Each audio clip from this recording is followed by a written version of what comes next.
Received a hero send-off from the hospital. Former New York State Trooper Thomas Messia turned himself into authorities, accused of fabricating the shooting that had landed him there. Shot fired, I'm hit.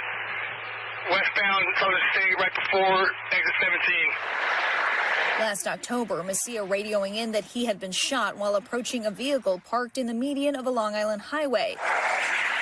His fellow troopers temporarily shutting down the highway, searching for a suspect Messia described as black or Hispanic, according to police. Tom's assailant remains at large and is an extremely dangerous person. But police now say there was no assailant and that Messia staged the shooting scene to gain attention or sympathy for himself, according to charging documents.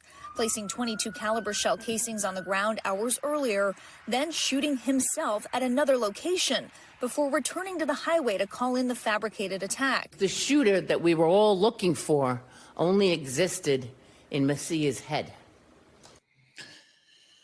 Oh, man, here we go again.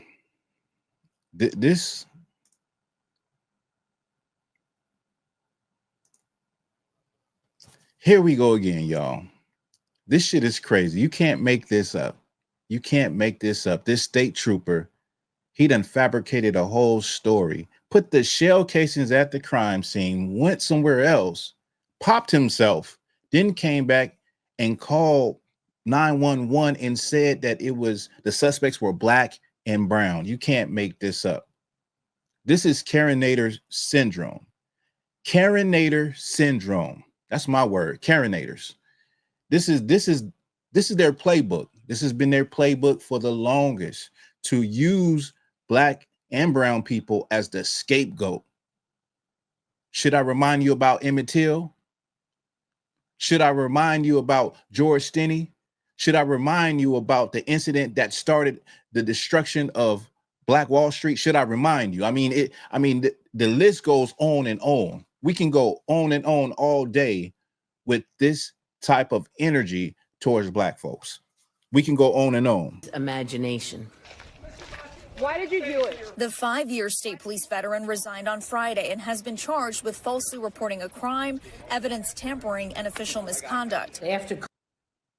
I wonder how much time these charges, somebody, if you could, when you see this video, put it in the comments, how much time these charges will carry. I'm saying they don't carry that much time. I'm just going to, go out on a limb and say they don't carry that much time. Combing the scene of the alleged shooting for any shred of physical evidence, those searches all ended the same way. 9 shell casings, but no projectiles found at the scene. No tire marks. Not a single video that showed the Dodge Charger Messia claimed belonged to his shooter. His parents, whose home was searched late last year, were also arrested, charged with criminal possession of a firearm. All of them pleaded not guilty and have been released as they await trial. The Messia's attorney, Jeffrey Lichtman, telling NBC News, this case is a tragedy that was caused by unseen and untreated mental health issues, and now an entire family is suffering for it, as they usually do in such situations. This is crazy.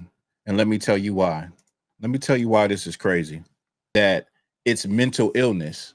The attorney said, this is a family suffering from mental illness. They're suffering because of his mental illness.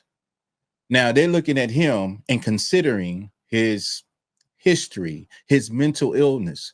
But do they actually do that with black and brown people? Do they actually consider our circumstances, reasoning, how we were raised, how we grew up, what was going on in our home? Did we have a father or not?